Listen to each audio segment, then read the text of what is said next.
Shalom saudara, siang hari ini kita akan mendengar firman Tuhan yang temanya tentang bergaul karib dengan Tuhan. Saudara, kita tahu semua bahwa hidup bergaul dengan Tuhan itu sangatlah penting. Ya, ketika kita menjadi orang yang hidup bergaul dengan Tuhan, maka saudara, kita menjadi orang yang akan mengalami jauh lebih bahagia, saudara. Bahkan lebih mengalami sebuah kenikmatan yang dunia tidak bisa berikan. Saudara, hidup bergaul dengan Tuhan, ya, benar-benar ada sebuah harga yang harus kita bayar, saudara ya. Kita akan baca di dalam 1 Raja-Raja pasal yang ketiga ayat yang ke-6. 1 Raja-Raja pasal yang ketiga ayat yang ke-6. Demikian firman Tuhan. Lalu Salomo berkata, Engkaulah yang telah menunjukkan kasih setiamu yang besar kepada hambamu Daud ayahku. Ini kata Salomo, saudara ya.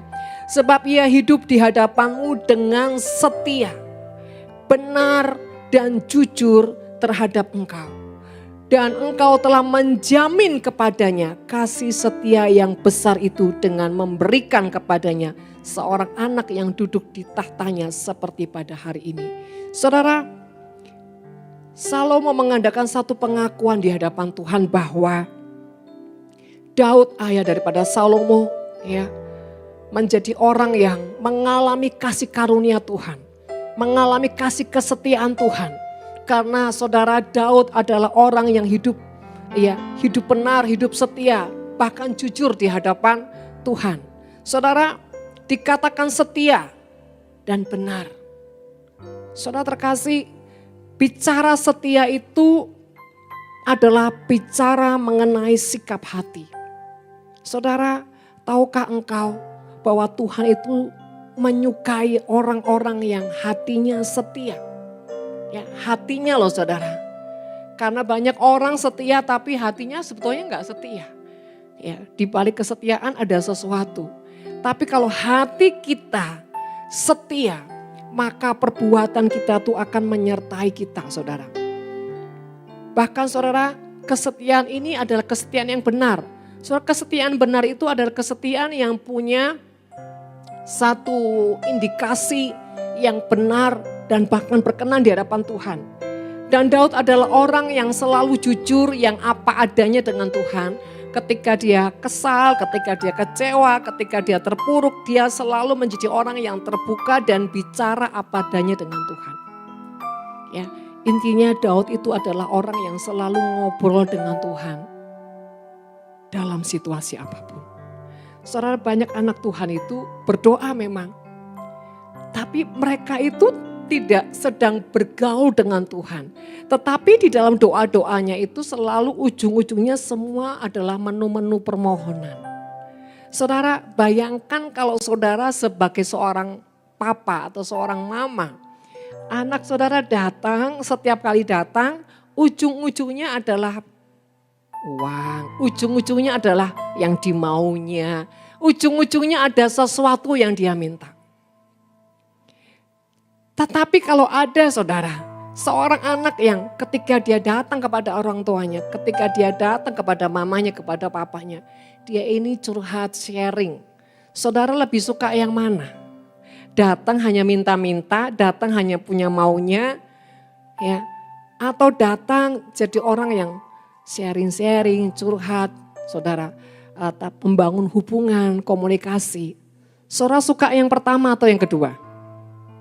Halo? Yang kedua. Kenapa saudara? Bukan Tuhan tuh gak suka kalau kita meminta sesuatu. Dia suka. Sama ketika orang tua, anaknya boleh minta apapun. Tapi saudara, orang tua itu akan jauh lebih senang kalau anaknya tuh datang kepada orang tuanya bukan cuma minta sesuatu. Ya, kalau di sini Aurel gitu ya.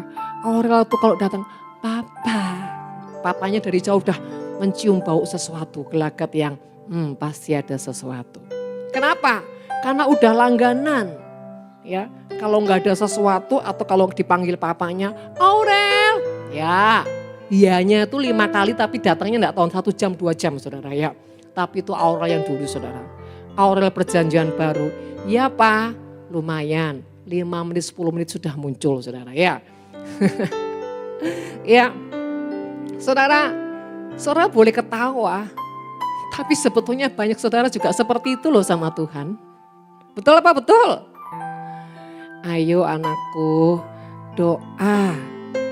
Jangan nonton sinetron apa, lagi hotnya ini sinetron apa? Hah? Apa? Wow, Ikatan Cinta. Perkara yang dunia aja semua pasti bisa menjawab dengan lantang dan meyakinkan. Tapi perkara Tuhan, saudara ya bingung saudara ya. Nah saudara, dunia lagi dikuasai dengan sinetron Ikatan Cinta. Dan banyak kata-katanya loh saudara. Ibu-ibu sampai histeris saudara. Sampai mengeluarkan aura-aura emosi dan bla bla. Hanya nonton sinetron di TV saudara. Karena apa? Terhipnotis saudara. Ya. Tapi kalau sama Tuhan susah sekali saudara ya. Menyimak itu loh susah. Ya, dengerin khotbah ngantuk saudara ya. Baca firman gliyeng pusing saudara ya. Tapi kalau nonton sinetron 2-3 jam. Apalagi kalau berseri saudara ya. Apalagi kalau India ya. Klambinya legaye, sepatunya legaye. Wah semangat saudara ya. Nangis terharu campur aduk dari air mata. Umbel semua keluar saudara. Tapi kalau dengan Tuhan susah setengah mati. Saudara terkasih. Hidup bergaul dengan Tuhan itu butuh sebuah kerinduan. Sebuah pengertian. Ya, saudara, kalau kita sebagai anak ya datang pada orang tua cuma mau minta-minta ya saudara ya. Tapi nggak pernah membangun suatu komunikasi, suatu hubungan yang baik, sebuah kasih sayang saudara ya, kebersamaan. Saudara percayalah, rumahmu itu nggak akan menjadi rumah yang penuh dengan hadirat Tuhan. Rumah itu nggak akan penuh dengan suasana surga. Tapi kalau kita ya hidup sederhana saja saudara. Tapi sering kali kita tuh membangun sebuah komunikasi, membangun sebuah hubungan kasih, membangun sebuah hubungan kedekatan saudara. Saya percaya Tuhan itu akan selalu ingin hadir di tengah kita sedang ngobrol satu dengan yang lain. Di mana ada ikatan hati, ikatan kasih sayang, bahkan yang dikatakan sinetron Ikatan Cinta saudara ya. Di situ pasti Tuhan hadir. Nah kalau dunia aja bisa menarik dengan kuat saudara. Dengan sinetron Ikatan Cinta semua maha hadir saudara. Di channel-channel televisi. Kenapa kita tidak menciptakan suasana itu di keluarga kita. Di rumah kita. Saudara, seringkali itu kita abaikan, kita anggap itu semua tidak terlalu penting. Kita lebih mau menyibukkan diri bahkan saudara ya. Tanpa kita sadar. Saudara. Kita membuat keluarga-keluarga membiarkan terpecah dengan apa? Mereka semua bersekutu dengan handphone masing-masing. Saudara sudah menjadi tren dunia. Keluarga itu sudah menjadi krisis-krisis komunikasi yang sangat mengerikan. Karena apa? Komunikasi zaman now ini tidak lagi komunikasi secara hati ke hati. Tapi mereka menggantikan komunikasi mereka dengan apa? Dengan handphone. Dengan barang-barang teknologi canggih. Saudara, intinya setiap hari saudara bicara dengan alam roh. Ya, tapi saudara tidak pernah berbicara dengan fisik manusia secara nyata. Bapak Ibu saudara terkasih, padahal saudara kalau sudah terlalu banyak pegang handphone, saudara capek enggak secara energi, pusing enggak kepala? Ya kan? Tapi anehnya loh, orang itu udah capek, udah kesel. Ya, tapi ujung-ujungnya kalau sudah naik ranjang, tetap ambil gadgetnya enggak? Tetap ambil handphonenya enggak? bahkan bisa tambah bonus 2-3 jam saudara. Padahal ini udah cekot gitu saudara ya. Kenapa? Karena roh itu yang tanpa saudara sadar sedang menguasai, menarik, bahkan seperti magnet. Mengendalikan setiap orang yang sudah terikat dengan yang namanya handphone. Apalagi zaman sekarang anak-anak kecil sudah umur 5 tahun, wah bisa buka segala saudara ya. Yang umur gocap-gocap kayak saya ini sudah ketinggalan zaman saudara ya. Saudara terkasih, kenapa? Itulah spirit di akhir zaman. Roh jahat dunia sedang berusaha dengan kuat menukar semua. Menukar semuanya saudara. Hal-hal yang rohani, hal-hal yang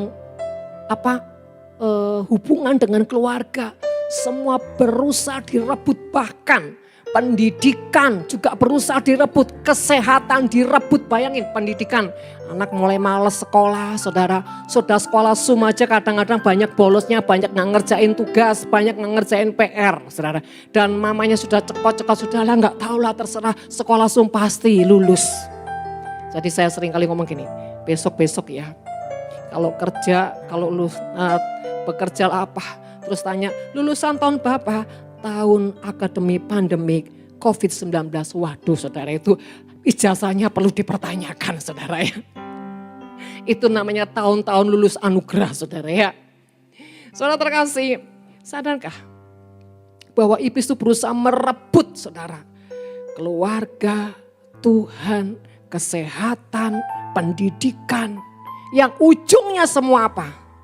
Akan dilumpuhkan. Saudara hati-hati dengan handphone. Jangan sampai handphone memperbudak kita. Sampai kita harus kehilangan Tuhan, kehilangan keluarga, kehilangan kesehatan, kehilangan nafsu makan saudara ya. Kehilangan apa lagi saudara? Pendidikan. Kehilangan apa lagi saudara? Bahkan pekerjaan. Orang jadi malas. Semua di sini sumbernya. Kalau mau cari Tuhan, gak usah setengah jam saudara. Ya. Mungkin 15 menit aja lah. Masih mikir saudara.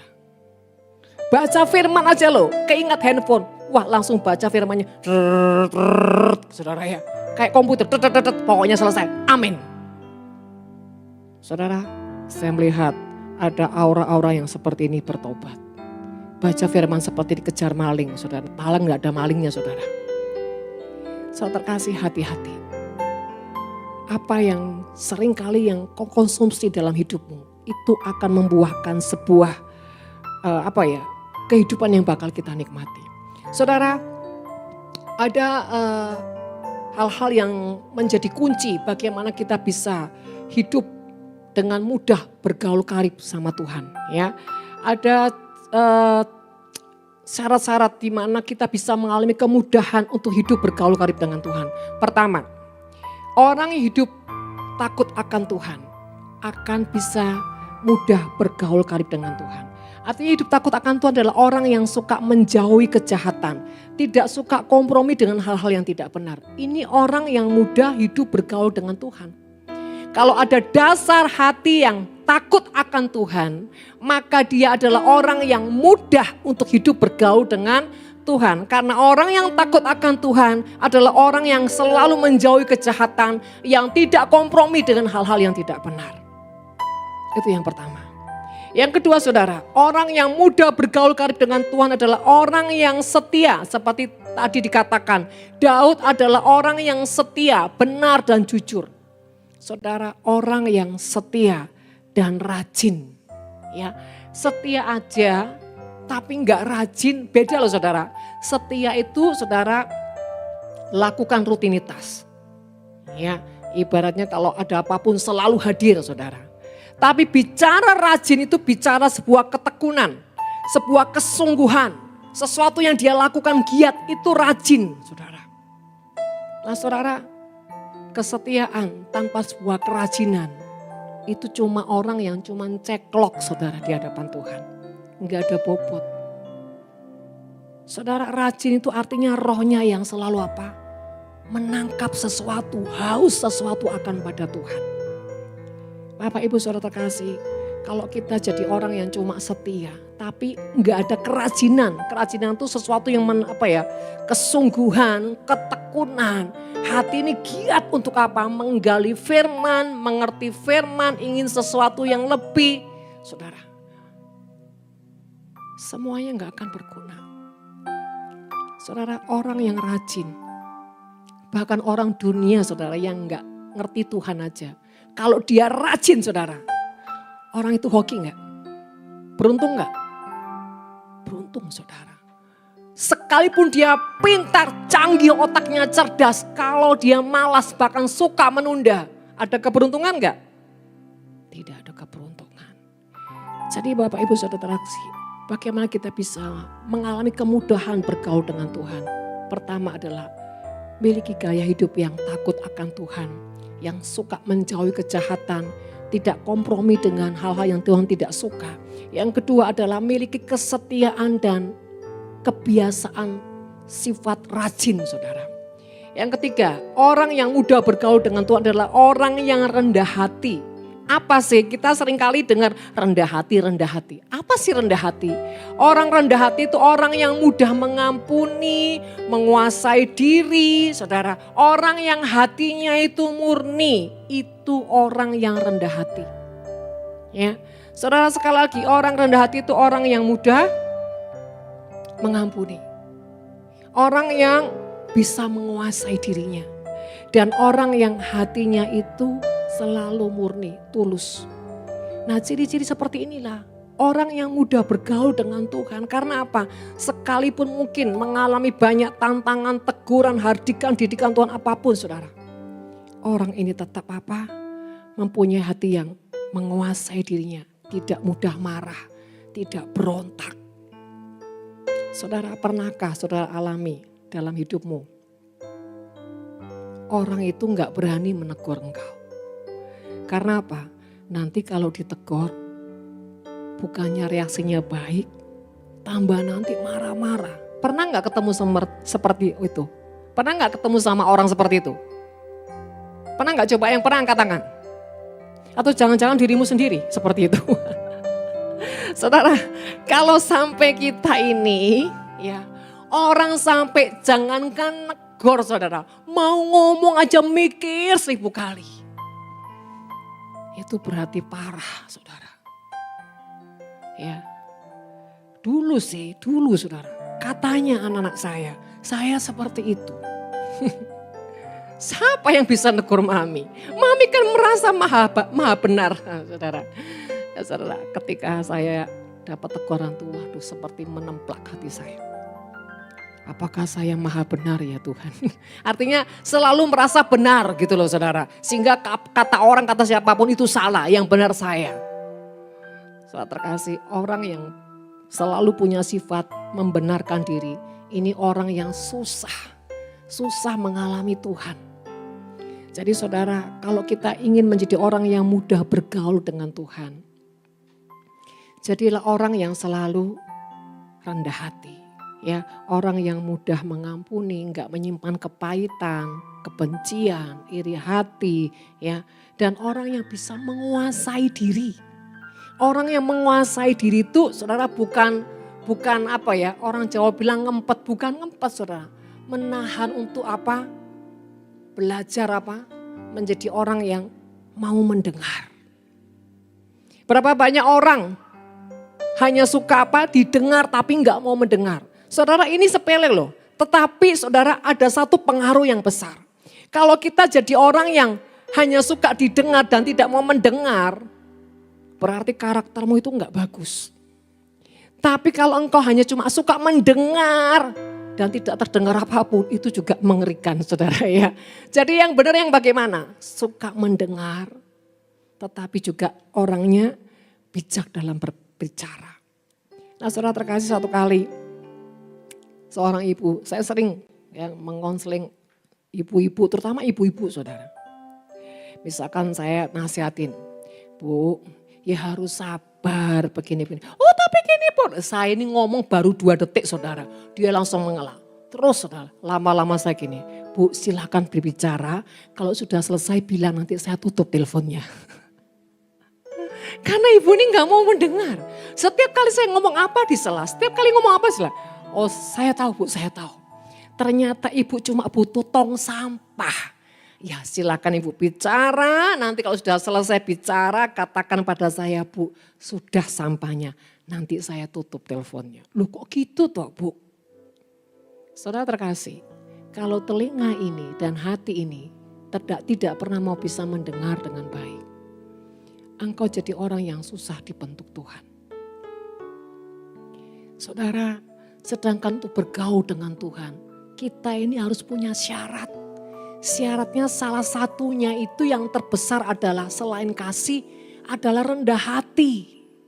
Rendah hati itu kunci karena mendengar suara Tuhan itu saudara juga enggak gampang. Kalau hati kita tidak tenang, hati kita tidak kondusif, hati kita tidak bisa dikendalikan, bagaimana kita bisa mendengar suara Tuhan. Kalaupun kita mendengar nanti kita bingung ini suara Tuhan atau suara yang lain. Untuk mendengar suara Tuhan, saudara harus melatih yang namanya kerendahan hati. Melatih penguasaan diri. Bahkan melatih terus sampai menjadi orang yang mudah mengampuni siapapun. Karena Tuhan gak akan pernah saudara bisa tinggal di dalam kita kalau kita penuh sampah-sampah yang spiritnya membuat Tuhan gak tahan. Kalaupun dia datang hanya datang untuk apa? Mampir sebentar, bicara sebentar, tetapi dia tidak pernah bisa tinggal dalam kita. Sedangkan firman Tuhan berkata, tinggallah di dalam aku dan aku di dalam kamu. Saudara, ukurannya seperti apa sih kalau Tuhan tuh sampai tinggal di dalam kita?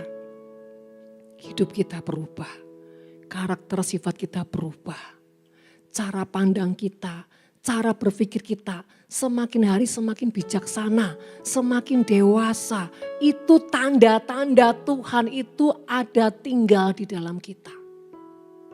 Semuanya berubah saudara. Berubahnya ke hal-hal yang positif. Yang kedua, saudara akan disukai semua orang. Karena apa? Kalau ada roh Tuhan di hatimu, kalau ada kasih Tuhan di hatimu, maka akan menarik banyak orang datang kepada Tuhan lewat hidupmu. Karena Tuhan itu harus tinggal di dalam kita. Dialah Immanuel. Jadi kalau hidup kita sampai dijauh-jauhi orang, bahkan sampai orang takut mau dekat dengan kita, berarti masih ada banyak siapa yang di dalam kita saudara. Halo? Halo, tidurkah saudara? Kayaknya saya harus turun nih ya. Saudara supaya saudara tidak ngantuk dengan AC ini. Saudara saya tanya, kalau hidupmu sampai dijauhi orang, ditakutin orang, berarti siapa yang menguasai hatimu atau hidupmu?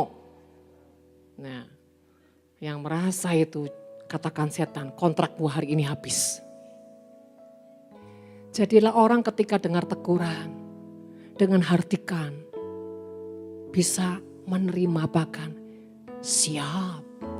Saudara ya, siap. Saudara, kalau kita terbiasa selalu berkata, ya, siap. Wow. Saudara, orang yang seperti ini hatinya akan sangat kaya dengan kemurahan. Dan orang seperti ini, saudara enggak usah minta Tuhan hadirlah, Tuhan datanglah. Otomatis dia datang, dia tinggal di dalam kita. Otomatis kita enggak usah minta-minta saudara. Jadi kalau yang suka teriak-teriak, Tuhan mari Tuhan nyatakan kehadiran-Mu, nyatakan Tuhan. Berarti apa? Hatinya masih terlalu jauh. Karena sesungguhnya dia sudah tinggal kok saudara di dalam kita. Tuhan itu sudah tinggal di dalam kita. Masalahnya dia aktif atau tidak aktif saudara. Dia on atau off. Sama. Kalau saudara dengan pasanganmu makan semeja, duduk nonton TV bareng, tidur seranjang, tapi nggak pernah ngobrol. Di sini ada nggak yang seperti itu ya? Tidur aja. Makan aja. Nonton TV bareng-bareng. Tapi nggak pernah ngobrol-ngobrol tuh. Kalau ada yang ngobrol mungkin satu pihak, yang satu cuma oke. Saudara ya. Saudara, kalau engkau seperti itu dengan pasanganmu, dengan Tuhan juga pasti konslet. Oh enggak Bu, kalau saya dengan Tuhan tuh saya dengar suara Tuhan. Oh saya menikmati, gombal saudara. Saya enggak percaya. Hidup ini simpel kok. Tuhan selalu memakai ilustrasi tentang keluargamu, pasanganmu, pernikahanmu. Itu aja. Letak keharmonisan keluarga kita, itu letak keharmonisan kita dengan Tuhan. Simpel kan? Jadi kita trainingnya di mana? Di keluarga. Harus berani merendahkan diri, harus berani menyatakan hati sebagai seorang hamba. Berani istilahnya keluarga ini mau buka kita sudahlah terserah. Tapi kalau kita ini jadi orang yang menjauhi, menghindari. Ya, apalagi kalau anak-anak sampai gak bisa hormat dan tunduk pada orang tua. Doamu gak akan pernah bisa didengar sama Tuhan. Jadi saudara, mengkomunikasikan diri untuk bergaul dengan Tuhan, latihan dulu dengan pasanganmu. Latihan dulu dengan anak-anakmu, latihan dulu dengan orang tuamu, latihan dulu dengan orang-orang di sekelilingmu. Kalau di sekelilingmu semua sehat, engkau pasti sehat dengan Tuhan. Amin. Karena saudara, Tuhan itu kasih. Di mana ada kasih, di situ ada yang namanya penundukan diri, ada kemurahan hati, ada pengampunan, ada penguasaan diri, ada segala kebaikan. Dan kasih itu adalah pribadi Tuhan sendiri. Jadi jangan saudara semangat doa, tapi hatimu enggak pernah saudara membangun sebuah hubungan, komunikasi, chemistry dengan keluarga. Bahkan tidak pernah berkorban dan tidak pernah rela berkorban buat keluargamu. Percuma engkau mengejar Tuhan. Karena Tuhan sudah tidak tahan dengan orang-orang yang seperti ini. Coba saudara praktekkan ya, praktekkan di rumah. Cari orang yang paling nyebelin di rumah. Deketin dia. Ajak bicara. Ngobrol sekalipun ujung-ujungnya. Tapi saudara, semakin saudara buka hati. Semakin saudara merendahkan diri. Saudara punya kasih. Saudara, nanti rasakan siapa yang tiba-tiba hadir di hatimu. Siapa yang tiba-tiba bicara di jiwa rohmu. Pasti kalau itu membatangkan damai sejahtera itu Tuhan. Tapi kalau itu saudara mendatangkan kebencian, kekesalan hati, hal-hal yang negatif, itu roh jahat. Saudara ingat, kenapa sih roh jahat itu gampang sekali saudara? Istilahnya tuh orang Jawa bilang ngublek-ngublek di hati kita. Kenapa? Karena pintu hati kita tidak pernah kita tutup dengan kuat. Saudara, hati itu pintu. Dan pikiran ini adalah halaman, di mana halaman itu satu ruangan yang terbuka saudara. Dan segala roh itu saudara bisa berkeliaran di halaman. Ibaratnya maling bisa ada di halaman rumah kita. Tapi kalau kita jadi orang yang menutup pintu rumah kita, maling bisa masuk enggak? Enggak bisa. Saudara, ketika alam pikiran ini sedang berusaha mempengaruhi pikiran kita dengan berkata hal-hal yang negatif. Dan kalau kita membiarkan semua yang negatif di pikiran kita, dalam 5 menit saja, itu akan turun ke hati kita. Berarti kita buka pintu hati kita untuk apa? Si pencuri, si perampok, ya itu masuk dalam hidup kita. Saudara terkasih, mari. Kita ini ibaratnya bangunan, sebuah bangunan. Tembok itu saudara, ketika tembok itu bisa dilindungin Tuhan. Dinding-dinding tembok kita dibungkus dengan darah Yesus. Tubuh kita, roh kita bisa dibungkus dengan darah Yesus. Tetapi bicara rumah, di rumah itu ada pintu saudara. Sebuah bangunan saudara. Juga ada apa? Yang namanya halaman rumah. Saudara, halaman itu adalah pikiran. Saudara, di pikiran ini saudara, ya alam roh itu akan dengan mudah saudara ya, berkeliaran bahkan menyerang dengan segala apapun. Makanya seringkali saudara ketika kau bangun tidur, selalu tumpang tangan Tuhan, penuhi pikiranku dengan pikiran Kristus. Terus minta hikmat pikiran Kristus, saudara. Kebenaran yang menguasai pikiranku. Nah saudara, ketika kita berdoa, Tuhan lindungi kami, tutup bungkus seluruh hidup kami, keluarga kami dengan kuasa darah Yesus. Dibungkus saudara, itu ibarat rumah. Dinding-dinding semua bisa ditutup. Tapi urusan pintu, itu kita yang harus menjaga. Makanya Tuhan Yesus bilang gini, aku mengetuk jikalau ada orang yang membukakan pintu. Saudara, zaman dulu, zaman kuno, kalau pintu itu nggak ada handle-nya saudara ya di luar. Hanya dibuka dari dalam. Kenapa saudara pintu zaman kuno itu nggak bukanya dari luar? Kenapa bukanya selalu dari dalam? Jadi ketika kalau ada orang jahat, perampok atau orang-orang yang tidak kita inginkan, ketika ingin menerobos kita bisa apa? Dengan kuat apa? Mendorong dengan melalui apa? Mendorong pintu kita bisa menutup. Tapi kalau pintunya terbuka dari luar, kita akan susah menutup. Saudara, bicara pintu hati itu tanggung jawab kita untuk menjaganya, bukan tanggung jawab Tuhan. Karena Tuhan adalah Tuhan yang selalu saudara memberikan kita kehendak bebas dan Tuhan tidak akan melanggar aturannya. Urusan hati adalah urusan kita untuk menjaga.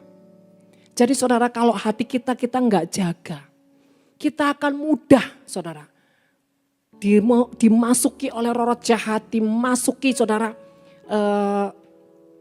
spirit-spirit yang jahat saudara. Jadi saudara terkasih, bergaul dengan Tuhan.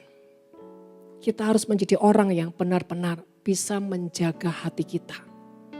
Ya, saudara, ketika kita bangun pagi, kita katakan, saat pagi hari ku datang lagi, menghadap Tuhan dan rendahkan diri, mengucap syukur buat hari yang kau beri. Memuji Tuhan dengan sepenuh hati. Itu kunci saudara. Merendahkan diri. Mengucap syukur. Terus? Halo? Coba. Saat pagi hari ku datang lagi. Menghadap Tuhan dan rendahkan diri. Mengucap syukur. Terus yang ketiga, coba itu praktekkan saudara. Itu kelihatannya simpel. Waktu di refnya, ku sembah kau Allah Maha Kudus. Yang namanya menyembah itu saudara bukan cuma berlutut, tapi tiarap, telungkup itu menyembah saudara. Artinya apa? Menaklukkan segala yang ada pada kita dan menyerahkan kepada kehendak Tuhan. Saudara, ku serahkan tubuh jiwa rohku dalam pimpinanmu Tuhan. Kalau tubuh jiwa roh kita serahkan Tuhan dalam pimpinan Tuhan, hidupmu pasti luar biasa. Saudara, kalau kita memuji, menyembah Tuhan itu benar-benar direnungkan, diimajinasikan bahwa lakukan itu seperti yang kau katakan. Bahkan di alam pikiranmu itu sedang menciptakan sebuah keseiramaan dengan apa yang kau naikkan lewat pujian. Saudara, bicara alam roh itu sebetulnya kuncinya itu apa? Hati, pikiran, dan perkataan kita. Sekali lagi, hati. Kalau kita tidak pernah mengunci hati kita dari semua yang iblis katakan, dari semua keadaan yang kita alami, maka kita akan mudah saudara menjadi orang yang diserang terus menerus dan tidak pernah bisa mengalami kemenangan. Punya keputusan untuk hal-hal yang negatif yang bukan Tuhan, aku tutup pintu, aku kunci pintu hatiku. Aku hanya membuka pintu hatiku untuk sesuatu yang dari Tuhan. Jadi saudara, sebetulnya bergaul sama Tuhan itu simple dan tidak ribet dan tidak ruwet saudara. Simple. Yang pertama tadi apa? Takut akan Tuhan. Yang kedua, rendah hati. Rendah hati berarti apa saudara? Mudah mengampuni terus. Halo? Tidak kepahitan saudara. Ya, rendah hati itu orang yang selalu apa saudara? Menganggap orang lain itu lebih dari dirinya. Saudara terkasih, yuk belajar. Seperti ada pujian. Aku wis gak rewel Gusti. Aku wis gak rewel Gusti. Ngelakoni sing dadi kersane. Aku wis gak rewel. Saudara ya, yang gak rewel tuh artinya jalan, disuruh Tuhan apapun jalan saudara. Jangan ngandep, jangan marah saudara. Ya, saudara kalau sudah gak rewel tuh artinya gak ada komplain sama Tuhan. Apapun selalu katakan yes sama Tuhan. Nah selanjutnya saudara. Apa saudara yang menjadi syarat ketika kita menjadi orang yang bisa mudah bergaul karib dengan Tuhan.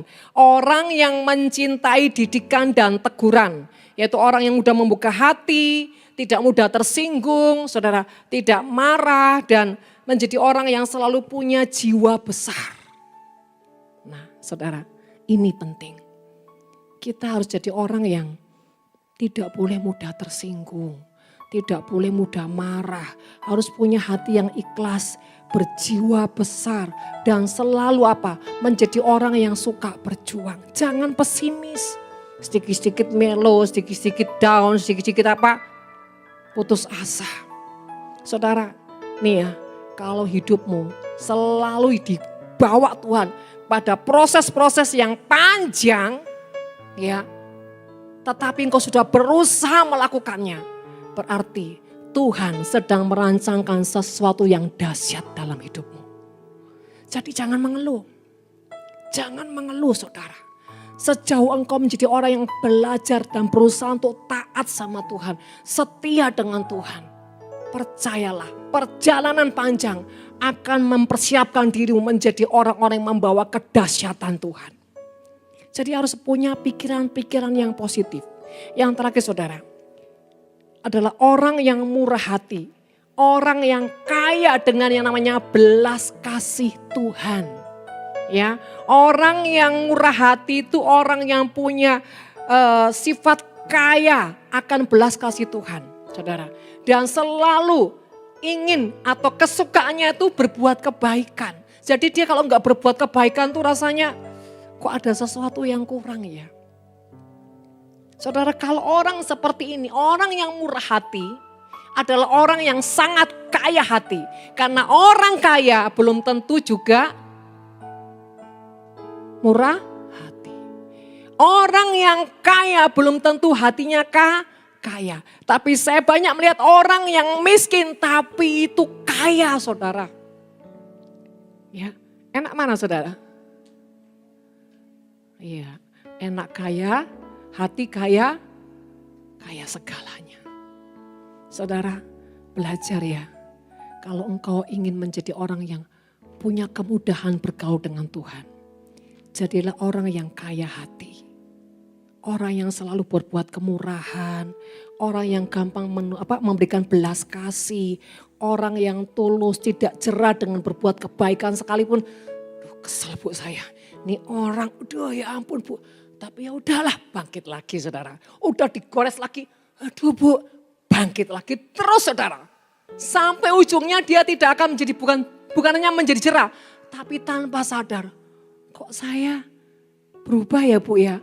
Enggak lagi lihat dia tuh seperti enak memuntah loh bu. Tapi lihat dia tuh seperti kasihan gitu. Saya pernah enggak yang tadinya tuh kesel banget, marah. Lama-lama berjalannya waktu, Kasihan ya, sebetulnya orang seperti ini tuh kasihan. Dia tuh sebetulnya tersiksa dengan keadaan seperti ini. Saudara pernahkah saudara alami seperti itu? Kalau saudara sampai pernah alami seperti itu, sesungguhnya ada sesuatu pertumbuhan ilahi yang sedang mengalir, menguasai hidupmu. Kenapa? Dia mengubah caramu berpikir. Itulah hikmat, itulah roh Tuhan yang dimana engkau tadinya kesel, mangkel, marah. Tiba-tiba berjalan waktu karena engkau berusaha ikhlas, berusaha terus mau lakukan dan terus. Maka tanpa sadar pola pikirmu itu dirubah sama Tuhan. Jadi cara pandangnya tuh gak jadi lihat dia jadi kayak musuhmu, tapi lebih kepada kasihan ya orang ini terbelenggu. Kasihan orang ini kok pelit banget. Kasihan orang ini kok selalu iri hati, selalu bikin keonaran. Orang yang troublemaker, saudara. Berarti apa? Orang yang dikuasai dengan roh jahat. Saudara, sebetulnya simpel gak sih mau bergaul sama Tuhan? Simpel ya. Rendah hati, takut akan Tuhan, murah hati. Saudara, apalagi? Mencintai didikan Tuhan, mencintai teguran sekalipun gak enak, sekalipun sakit. Nah, dengan demikian, kalau engkau mau melakukan seperti itu, saudara akan sangat-sangat mudah. Bukan cuma ketemu Tuhan, tapi engkau akan mengalami dia tinggal. Saudara coba, saudara harus punya kerinduan. Gimana sih merasakan Tuhan tinggal di hatiku, di jiwa rohku. Sampai kenikmatannya itu nggak bisa diungkapkan dengan kata-kata. Kadang sampai bisa engkau buat kau nangis. Tapi nangismu tuh bukan melo, tapi merasakan sebuah kasih sayang, cinta, aliran, kekuatan kasih yang dalam banget. Sampai ujungnya engkau mendengar nafas Tuhan mengatakan, engkau hamba yang baik. Wow. Saudara, kemarin saya bikin pengajaran di Zoom ya, tentang penyembahan Maria Magdalena. Itu baru taraf saudara. Baru taraf yang dasar. Belum masuk kepada yang ruang kudus dan ruang maha kudus. Tentang bagaimana dia memberikan, memecahkan minyak dalam buli-buli dan memecahkan di kaki Yesus. Sampai dia mengusap kaki Yesus, bahkan sampai mengorbankan mahkota, yaitu rambutnya. Untuk mengusap kaki Yesus, bicara cinta yang tidak ada batas. Cinta yang tidak mengharap sesuatu apapun. Dalam banget saudara. Saudara terkasih, penyembahan bukan cuma nyanyi, bukan cuma bermazmur, penyembahan bukan cuma bicara mengagungkan Tuhan lewat sebuah pujian. Itu hanya akibat, itu hanya dampak ketika kita menjalani proses-proses kehidupan ini dengan sebuah ketulusan, dengan kemurahan hati, bahkan punya kekuatan cinta dengan Tuhan. Itu menghasilkan sebuah penyembahan. Sehingga sampai ujungnya penyembahan itu masuk ke ruang kudus dan masuk ke ruang maha kudus yang cuma dikatakan. Bertemu muka dengan muka. Tenggelam di dalam kasih-Mu Bapa, oh Tuhan, ku rindukan selalu diam dalam bait-Mu. Wow, saudara menikmati Tuhan. Seperti ada gelombang gelora cinta yang seperti ombak yang membawa hati, jiwa, rohmu tenggelam di situ. Wow. Saudara, kalau saudara sampai masuk ke situ, engkau seperti enggak butuh yang lain. Engkau enggak ingin yang lain. Engkau hanya berkata, Tuhan, ternyata aku sadar hanya Engkau yang kubutuhkan. Hanya Engkau yang menjadi kesukaanku. Hanya Engkau yang menjadi kenikmatanku. Tidak ada yang lain. Saudara merindukan itu? Yuk kita mau masuk di dalamnya. Kita mau alami itu.